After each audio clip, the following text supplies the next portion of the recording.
Now, George Orwell had a blind spot with regard to America, as I've mentioned previously. He never visited the United States, and he showed little curiosity about it. He was suspicious of its commercial and mercenary culture, somewhat resentful of its imperial ambitions, and somewhat fastidious about its sheer scale and vulgarity. Why? They'll judge America for anything.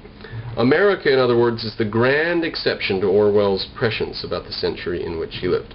So he saw many things. He saw the corruption of language and doublespeak and doublethink and anti-Islamic violence and all that kind of stuff. He saw that stuff 50 years before it ever even had a chance to come out. But he did not see the importance of America. Now, Orwell makes the exact same charge that was brought against Socrates. Orwell says of American literature, he says, this kind of disgusting rubbish, hailed as genius when it comes in a slightly more refined form from Hemingway, is growing commoner and commoner, as some of the three-penny Yank mags, which you buy at Woolworth, now consist of nothing else besides this, just beating people up and blood and stuff. Please notice the sinister change that has come over an important subdepartment of English fiction. Then he says, God knows there was enough violence in Fielding, Meredith, Charles Reade, and so on, but this is going further than ever before. Now that was in the 50s that he was saying that. And then the hippies came in the 60s, maybe he was right, maybe he had something to say there, but things are more violent now. The games the kids play now are extremely violent.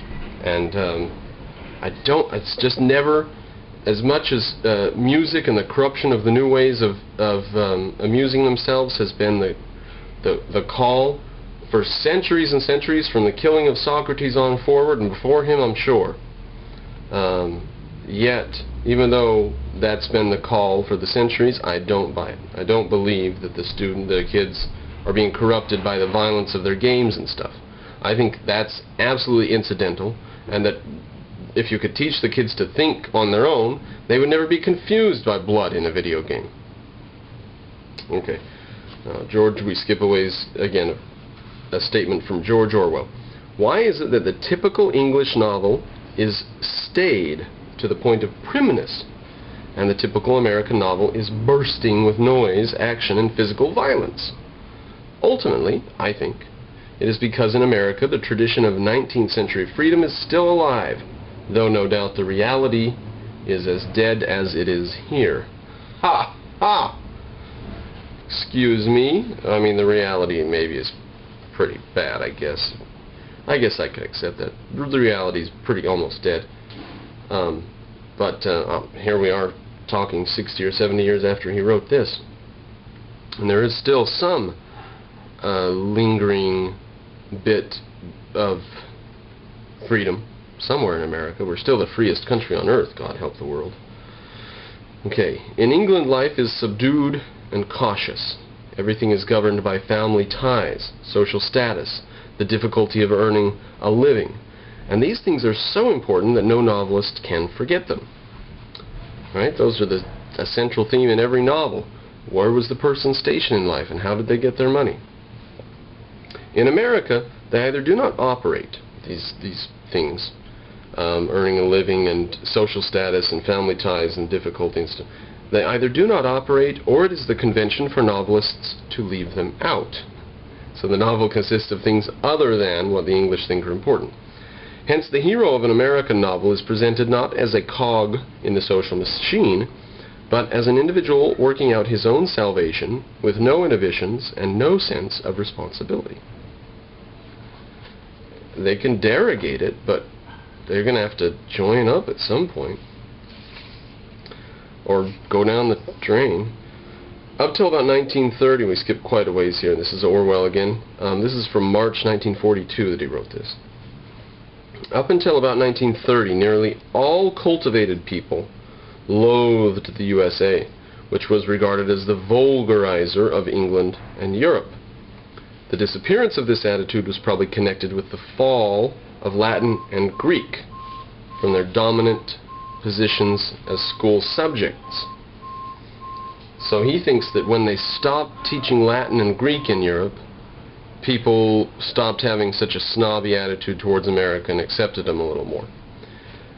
Maybe, but there might have been another factor in there, which was that in the 1930s America became very socialist, and struggling through the Depression, maybe people didn't have quite so much a reason to hate it so bad. And nothing makes these humanitarians happy, nothing makes them happier than to see suffering and squalor. They love that. Or else they would love America. They don't. The younger intellectuals have no objection to the American language and tend to have a masochistic attitude towards the USA. Right? They enjoy seeing it hurt, which they believe to be richer and more powerful than Britain. Which they believe to be richer and more powerful?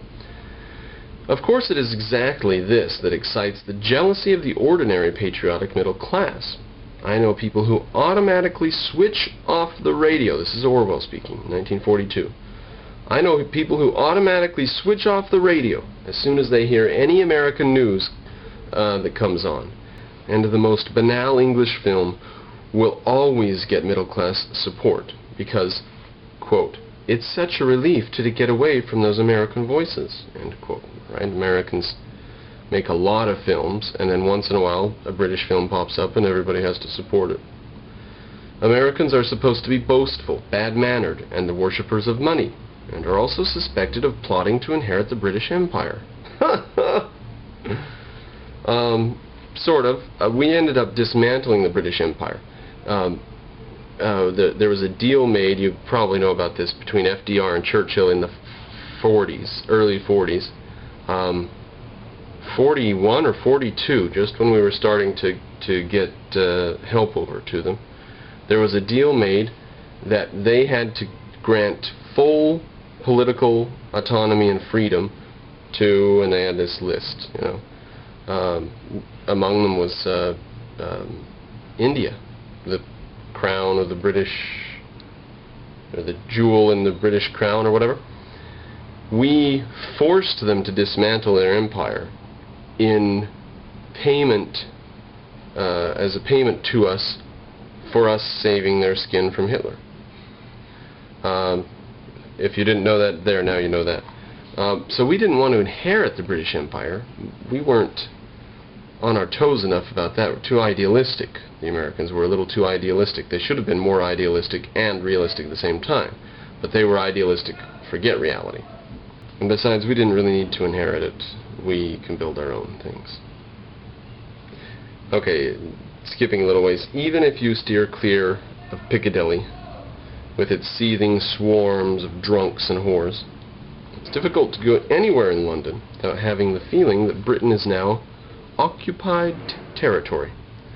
The general consensus of opinion seems to be that the only American soldiers with decent manners are the Negroes.